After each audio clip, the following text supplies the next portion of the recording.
Hello, and welcome to Spirit Among Us. It's sad to say this, but I do believe there are many people in the church that aren't genuinely following Jesus, that only have a superficial understanding of who he actually is, and of who God is. They're comfortable with knowing just a little bit about their Savior. They're comfortable with only knowing a little bit about Jesus. Going to church once a week is enough for them. Maybe they'll pray every once in a while, read their Bible once in a blue moon. They're comfortable with that. They have control of their lives, they have a little bit of Jesus, and everything's all good. But that is not what we've been called to as followers of Christ. We aren't called to a superficial understanding, just going to church on Sunday, simply going through the motions. We are called to genuine faith, faith that radically changes our lives. Today I want to take another look at John chapter 6, verses 60 through 63. When many of his disciples heard it, they said, "This is a hard saying. Who can listen to it?" But Jesus, knowing in himself that his disciples were grumbling about this, said to them, "Do you take offense at this? Then what if you were to see the Son of Man ascending to where he was before? It is the Spirit who gives life. The flesh is no help at all. The words I have spoken to you are spirit and life." So right here, this teaching, this response is right after Jesus talks about himself as the bread of life. He describes himself this way. He says, "I am the bread of life that came down from heaven." He says, "To follow me, you must eat my flesh and drink my blood." And so yesterday, we talked about how Jesus wasn't very concerned about being a people pleaser. He wasn't so concerned about how what he was going to say made people feel.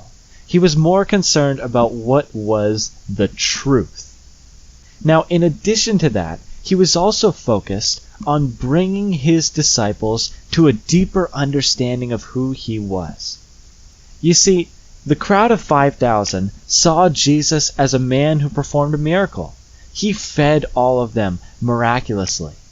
So they saw him as a man, maybe a prophet, maybe even the Messiah, that was doing good deeds, that was blessing people, that was performing miracles and doing all these wonderful, amazing things.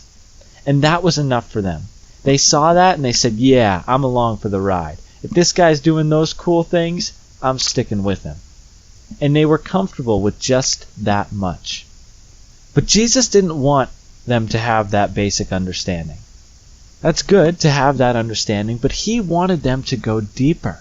He wanted them to have a deeper knowledge of who he actually is. And so he preached. He said, "I am the bread of life."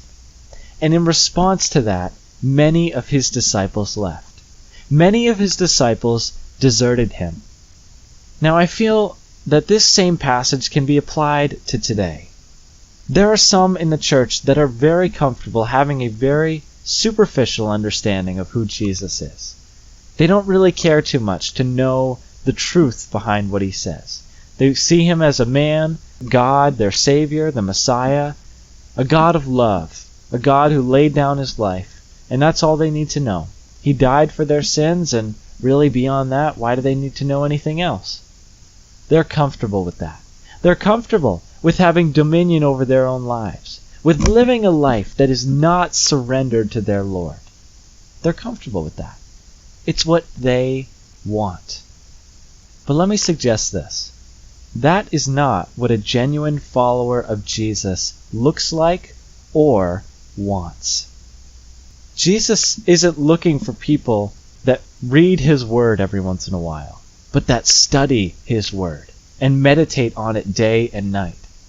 He's not looking for followers that pray only when they need help, but pray continually, seeking the Lord's guidance in every situation. We cannot have a superficial understanding because that is not genuine faith. That was weak faith. That was faith that was easily shattered. And that's exactly what we saw in John 6. When the disciples heard a hard teaching, they did not have faith in who Jesus actually was. And because of their lack of genuinely following him, they abandoned him when things got tough. When his teachings started sounding a little funny, when they didn't quite make sense to them, when they sounded perhaps a little crazy even, they deserted him. They left. They turned back and said, we're not following him anymore. But we are called to something different than that. Let's take a look at Matthew chapter 16, verses 24 through 26. Then Jesus told his disciples, if anyone would come after me, let him deny himself and take up his cross and follow me. For whoever would save his life will lose it, but whoever loses his life for my sake will find it. For what will it profit a man if he gains the whole world and forfeits his soul? Or what shall a man give in return for his soul? This is the command of Jesus to his disciples and to us. If anyone would come after him, if anyone would really follow him, let him deny himself and take up his cross and then follow him. It's not about having a superficial, weak knowledge of Jesus, a superficial, weak faith. We can't do that. That doesn't produce a genuine life that is devoted to God. That produces a life of wickedness, a life that is apart from Jesus, a life that tolerates only a little bit of Jesus, and the rest is dedicated to self, dedicated to the flesh. We are called to lives of the Spirit, to lives living as children of the Father that adopted us into his family. So I hate to say this, but it's not always easy. And quite frankly, it's not often easy following Jesus. The path is narrow, and the way is difficult. But we can be assured that he will walk with us and prepare the way for us when we genuinely follow him. Thank you for watching, and God bless.